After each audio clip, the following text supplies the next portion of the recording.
दोस्तों, आज women's premier league का पहला मुकाबला आरसीबी और मुंबई इंडियंस की टीम के बीच खेला गया और ये मुकाबला बेहद ही रोमांचक देखने को मिला। तो ऐसे में आज हम आपको इस वीडियो में बताएंगे आरसीबी और मुंबई इंडियंस के इस मुकाबले का पूरा रोमांचक हाइलाइट्स। तो ऐसे में आप इस वीडियो को अंत तक जरूर देखिएगा और आपको भी ये मैच पसंद आया तो आप इस वीडियो को एक लाइक जरूर कर लीजिएगा। इस वीडियो का लाइक टारगेट 1000 लाइक्स का है। दोस्तों, आज से वुमेन्स प्रीमियर लीग के चौथे सीजन का शानदार आगाज हो चुका है और पहले ही मुकाबले ने दर्शकों को रोमांच से भर दिया। आरसीबी और मुंबई का यह मुकाबला खेला गया doctor D Y Patil stadium, Navi Mumbai में, जहां दोनों टीमों के बीच जबरदस्त टक्कर देखने को मिली। जैसे ही टॉस का सिक्का उछला, रॉयल चैलेंजर्स बैंगलोर की कप्तान स्मृति मंधाना ने टॉस जीत लिया और बिना किसी हिचकिचाहट के पहले गेंदबाजी करने का फैसला किया। उनका यह फैसला शुरुआत में ही सही साबित होता नजर आया, क्योंकि आरसीबी की गेंदबाजों ने नई गेंद से शानदार अनुशासन और धार दिखाया। टॉस के बाद मुंबई की टीम बल्लेबाजी करने मैदान पर उतरी। ओपनिंग के लिए अमेलिया कर और कमालिनी ने पारी की शुरुआत की। पहली गेंद से ही यह साफ दिखने लगा कि आरसीबी की टीम पूरी तैयारी के साथ मैदान में उतरी है। पहला ओवर डालने आई लोरेन बेल, जिन्होंने शुरुआत से ही अमेलिया कर को अपनी लाइन और लेंथ से परेशान करना शुरू कर दिया। एक के बाद एक गेंदें अमेलिया के बल्ले को चकमा देती रहीं और पूरा ओवर मेडन निकल गया। इस ओवर ने न सिर्फ मुंबई के बल्लेबाजों पर दबाव बनाया, बल्कि आरसीबी को भी आत्मविश्वास से भर दिया। दूसरे ओवर में गेंद लिंडसे स्मिथ के हाथ में आई और यहीं से कमालिनी ने थोड़ा आक्रामक रुख अपनाया। उन्होंने मौके का फायदा उठाते हुए स्मिथ के खिलाफ 2 शानदार चौके जड़ दिए। इन शॉट्स से मुंबई की पारी में थोड़ी जान आई और दर्शकों को भी पहली बार तालियां बजाने का मौका मिला। ऐसा लगने लगा कि अब बल्लेबाज लय पकड़ने की कोशिश कर रहे हैं। लेकिन तीसरे ओवर में एक बार फिर लोरेन बेल ने कमाल दिखाया। उन्होंने अपनी सटीक गेंदबाजी से मुंबई के बल्लेबाजों को खुलकर खेलने का कोई मौका नहीं दिया। इस ओवर में सिर्फ 1 रन आया और दबाव एक बार फिर मुंबई की टीम पर बढ़ गया। बेल की गेंदों में स्विंग और उछाल साफ नजर आ रहा था, जिससे बल्लेबाज असहज दिखे। इसके बाद चौथे ओवर में गेंदबाजी के लिए आई अरुंधति रेड्डी। उन्होंने भी अपनी जिम्मेदारी को बखूबी निभाया और बल्लेबाजों को बांध कर रखा। इस ओवर में सिर्फ 4 रन बने। आरसीबी की गेंदबाजी में अनुशासन और योजना साफ झलक रही थी। मुंबई के बल्लेबाज बड़े शॉट खेलने की कोशिश में थे, लेकिन सही गेंद का इंतजार करते करते रन रेट धीमा होता जा रहा था। और फिर आया पारी का 5वां ओवर, जिसने मुकाबले का रुख थोड़ा बदल दिया। आखिरकार आरसीबी को पहला विकेट मिल ही गया। लोरेन बेल के खिलाफ बड़ा शॉट खेलने की कोशिश में अमेलिया कर गेंद को सही से टाइम नहीं कर पाई और अरुंधति रेड्डी को कैच थमा बैठी। इस विकेट के साथ ही मुंबई को पहला झटका लगा। अमेलिया कर ने अपनी पारी में 15 गेंदों पर सिर्फ 4 रन बनाए और पवेलियन लौट गईं। मुंबई का स्कोर उस समय 21 रन था और 1 विकेट गिर चुका था। अमेलिया के आउट होने के बाद बल्लेबाजी करने आई अनुभवी ऑलराउंडर नेट सीवर ब्रंट। उनसे उम्मीद थी कि वे पारी को संभालेंगी और रन गति को आगे बढ़ाएंगी। पावर प्ले का आखिरी ओवर मुंबई के लिए थोड़ा राहत भरा साबित हुआ। इस ओवर में कमालिनी और नेट सीवर ब्रंट दोनों ने लिंडसे स्मिथ को निशाना बनाया। कमालिनी के बल्ले से 2 चौके निकले, वहीं ब्रंट ने भी एक शानदार चौका जड़ा। इस ओवर ने मुंबई की पारी को थोड़ी स्थिरता दी। पावर प्ले की समाप्ति तक मुंबई ने 34 रन बना लिए थे और उनके सिर्फ 1 विकेट गिरा था।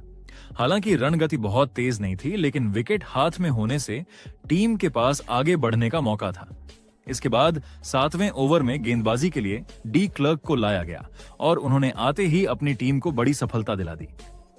डी क्लर्क की चतुर गेंद पर नेट सीवर ब्रंट आगे निकलकर खेलने की कोशिश में चूक गईं और ऋचा घोष ने उन्हें स्टंप आउट कर दिया। ब्रंट सिर्फ 4 रन बनाकर पवेलियन लौट गईं। इस विकेट ने एक बार फिर मुंबई को बैकफुट पर धकेल दिया। अब बल्लेबाजी करने आई खुद कप्तान हरमनप्रीत कौर।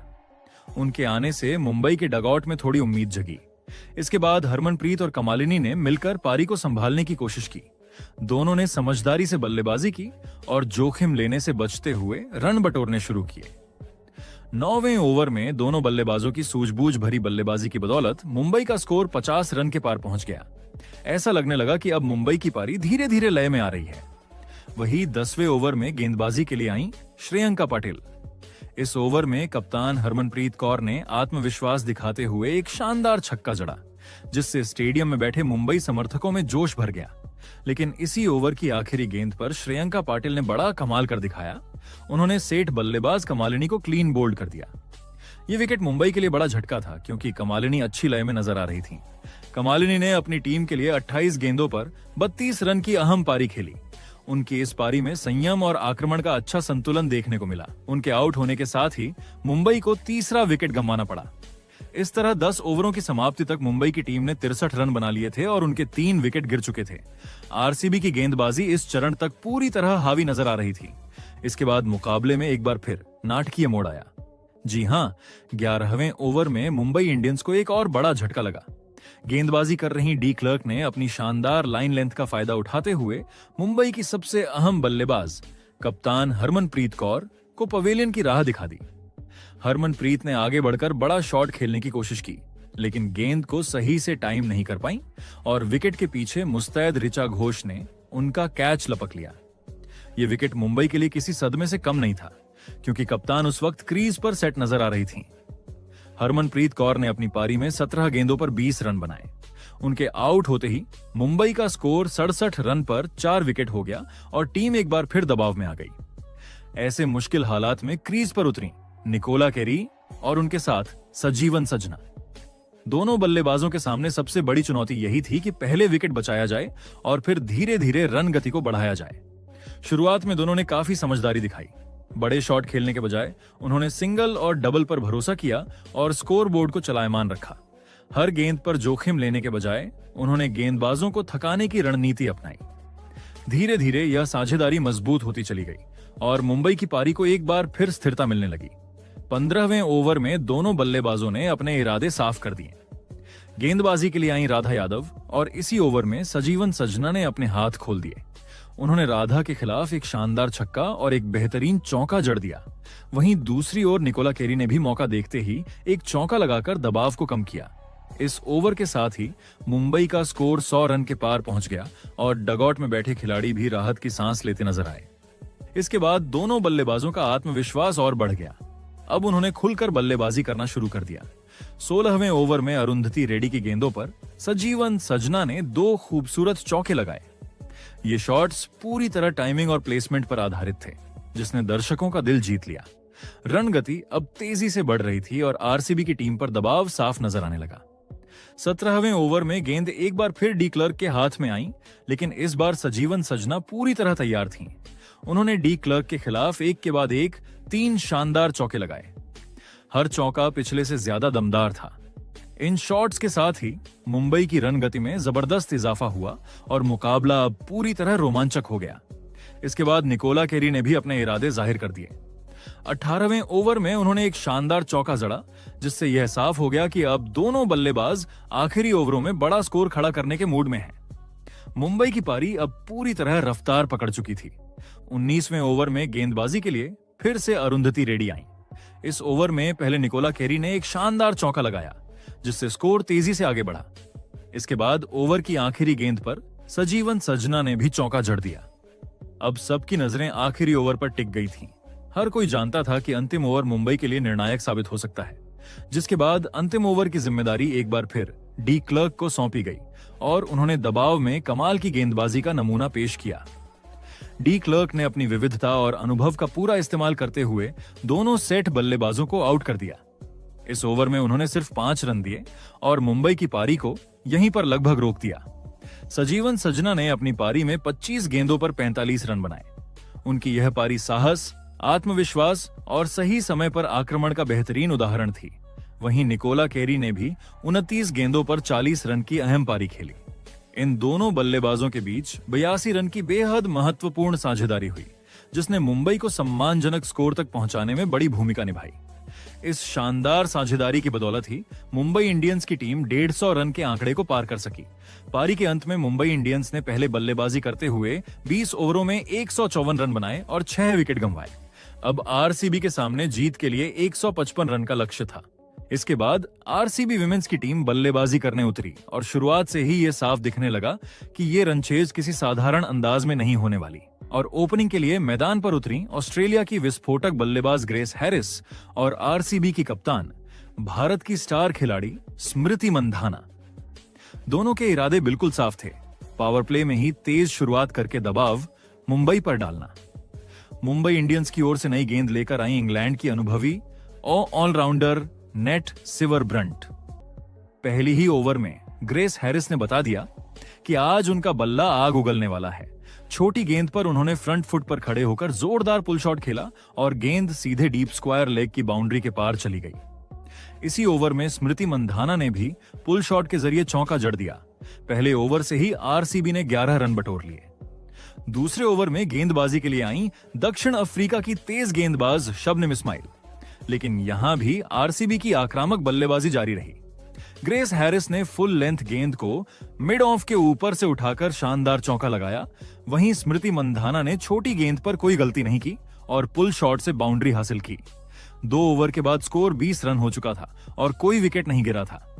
तीसरे ओवर में जैसे ही ऑस्ट्रेलिया की गेंदबाज निकोला कैरी गेंदबाजी के लिए आई तो उनका स्वागत छक्के से हुआ। ग्रेस हैरिस ने फुल गेंद को सीधे लॉन्ग ऑन के ऊपर से स्टैंड्स में पहुंचा दिया। इसके बाद स्मृति मंधाना ने लाइन से भटकी गेंदों का पूरा फायदा उठाया और लगातार 2 चौके जड़ दिए। इस ओवर में कुल 20 रन आए और 3 ओवर में ही आरसीबी का स्कोर 40 रन तक पहुंच गया।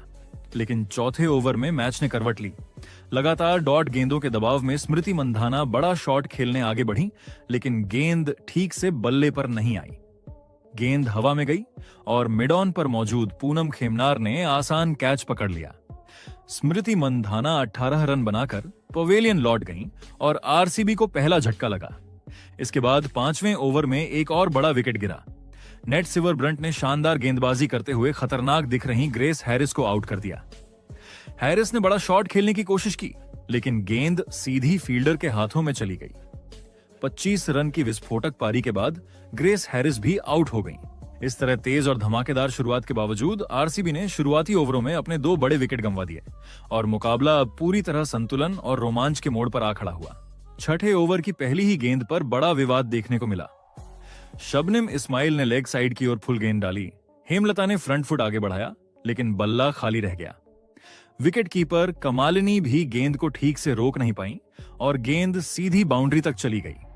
इसी ओवर की आखिरी गेंद पर हेमलता ने आत्मविश्वास दिखाया और छोटी बाहर की गेंद पर जोरदार कट शॉट खेलते हुए बैकवर्ड पॉइंट के ऊपर से चौका जड़ दिया। इस तरह पावर प्ले समाप्त हुआ और 6 ओवर के बाद आरसीबी का स्कोर था 57 रन पर 2 विकेट। हेमलता 7 रन पर और ऋचा घोष 1 रन बनाकर क्रीज पर थीं। इसके बाद आया 7वां ओवर और गेंद थामी अमनजोत कौर ने। ओवर की पहली ही गेंद पर ऋचा घोष ने शानदार कवर ड्राइव खेलते हुए चौका जड़ दिया। लगा कि अब आरसीबी पारी को संभालने की कोशिश करेगी, लेकिन यह खुशी ज्यादा देर टिक नहीं पाई। उसी ओवर की चौथी गेंद पर अमनजोत कौर ने सीधी और सटीक गेंद डाली। हेमलता फ्रंट फुट आगे निकालकर पूरी तरह चूक गईं। गेंद पैड पर लगी और अंपायर भवेश पटेल ने तुरंत उंगली उठा दी। हेमलता बिना किसी रिव्यू के पवेलियन लौट गईं। आरसीबी का स्कोर हो गया 63 रन पर 3 विकेट। अब मैदान में उतरी मुंबई की सबसे खतरनाक लेग स्पिनर अमेलिया केयर। पहली ही गेंद पर उन्होंने कमाल कर दिखाया। शानदार गूगली पर राधा यादव पूरी तरह धोखा खा गईं और गेंद सीधी मिडिल स्टंप्स में जा लगी। आरसीबी अब 40 रन बिना विकेट से फिसलकर 63 रन पर 4 विकेट पर आ चुकी थी। अमेलिया केयर यहीं नहीं रुकी। उसी ओवर में ऋचा घोष ने बड़ा शॉट खेलने की कोशिश की, लेकिन लॉन्ग ऑफ पर खड़ी निकोला कैरी ने शानदार संतुलन दिखाते हुए बेहतरीन कैच लपक लिया। ऋचा घोष 6 रन बनाकर आउट हो गईं और आरसीबी ने आधी टीम गंवा दी। स्कोर हो गया 65 रन पर 5 विकेट। अब क्रीज पर थीं अरुंधति रेड्डी और नादिन डी क्लर्क। 9वें ओवर में अरुंधति रेड्डी ने एक छोटी और चौड़ी गेंद पर कट शॉट खेलकर चौका लगाया, जिससे थोड़ी राहत जरूर मिली। 10 ओवर पूरे होने तक आरसीबी का स्कोर था 75 रन पर 5 विकेट। कमेंट्री में साफ कहा जाने लगा था कि अब आरसीबी की पूरी उम्मीद सिर्फ नादिन डी क्लर्क पर टिकी है। अगर उनका विकेट गिरा तो यह मुकाबला लगभग पूरी तरह मुंबई इंडियंस की पकड़ में चला जाएगा। शानदार शुरुआत के बाद आरसीबी की यह 40 रन बिना विकेट से 65 रन पर 5 विकेट तक की गिरावट इस मैच का सबसे बड़ा टर्निंग पॉइंट बन चुकी थी। 11वें ओवर में गेंदबाजी कर रही थीं निकोला कैरी। इस ओवर में दोनों बल्लेबाजों ने समझदारी दिखाई। कोई बड़ा जोखिम नहीं लिया गया, लेकिन सिंगल और डबल के जरिए स्कोर आगे बढ़ता रहा। ओवर से 5 रन आए और स्कोर पहुंचा 80 रन पर 5 विकेट। अरुंधति रेड्डी 9 रन पर और नादिन डी क्लर्क 6 रन पर खेल रही थीं। 12वें ओवर में गेंद थामी अमेलिया केयर ने। यह ओवर पूरी तरह गेंदबाज के नाम रहा। टाइट लाइन और सटीक लेंथ के सामने बल्लेबाज खुलकर नहीं खेल पाए। सिर्फ 2 रन बने और 12 ओवर के बाद स्कोर हुआ 82 रन पर 5 विकेट। दबाव एक बार फिर आरसीबी पर साफ नजर आने लगा। इसके बाद 13वें ओवर में अटैक में लौटी नेट सिवरब्रंट। इसी ओवर में नादिन डी क्लर्क ने बड़ा शॉट दिखाया। फ्लोटेड फुल गेंद पर उन्होंने मिड ऑफ के ऊपर से शानदार शॉट खेला। गेंद हवा में जरूर थी। कप्तान हरमनप्रीत कौर ने उछलकर पकड़ने की कोशिश की, लेकिन गेंद उनके हाथों से ऊपर निकल गई और चौका मिल गया। इस ओवर में कुल 10 रन आए और आरसीबी का स्कोर पहुंच गया 92 रन पर 5 विकेट। अब लगने लगा कि आरसीबी की पारी फिर से सांस लेने लगी है। 14वें ओवर में गेंदबाजी के लिए आई बाएं हाथ की स्पिनर साइका इशाक, लेकिन यह ओवर आरसीबी के लिए सुनहरा साबित हुआ। पहले अरुंधति रेड्डी ने बाहर की छोटी गेंद पर कट शॉट खेलते हुए चौका जड़ा। इसके बाद नादिन डी क्लर्क ने लगातार 2 गेंदों पर शानदार फुटवर्क दिखाते हुए 2 चौके लगाए। इस ओवर से 13 रन आए और स्कोर पहली बार 105 रन पर 5 विकेट तक पहुंच गया। अब मुंबई इंडियंस ने फिर से निकोला कैरी को गेंद सौंपी। 15वें ओवर में नादिन डी क्लर्क ने एक और जोरदार शॉट खेलते हुए गेंद सीधे गेंदबाज के सिर के ऊपर से निकाल दी।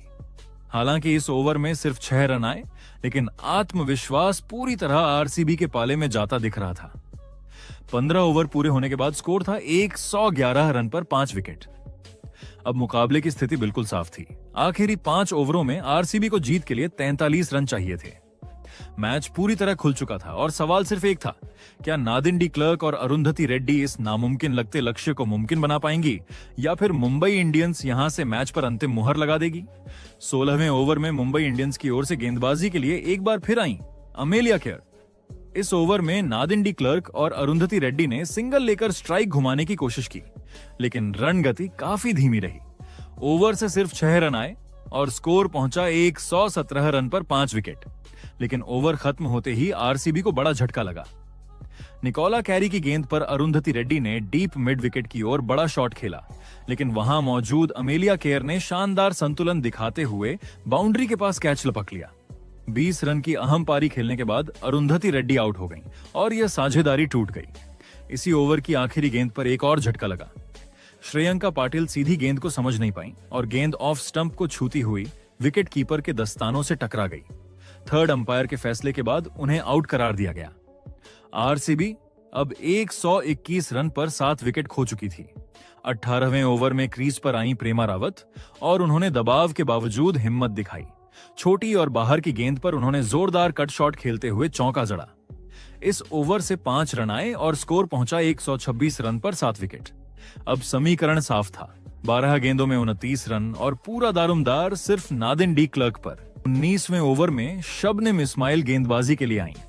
इस ओवर में ड्रामा चरम पर पहुंच गया। नादिन डी क्लर्क का कैच छूटा, फिर रनआउट का मौका भी हाथ से निकल गया। इसी ओवर में प्रेमा रावत और डी क्लर्क ने 2 शानदार चौके लगाए। ओवर से 11 रन आए और आखिरी ओवर में अब चाहिए थे 18 रन। आखिरी ओवर की जिम्मेदारी संभाली नेट सिवरब्रंट ने। पहली 2 गेंदों पर कोई रन नहीं आया और दबाव चरम पर था, लेकिन तीसरी गेंद पर नादिन डी क्लर्क ने लॉन्ग ऑफ के ऊपर से जोरदार छक्का जड़ दिया।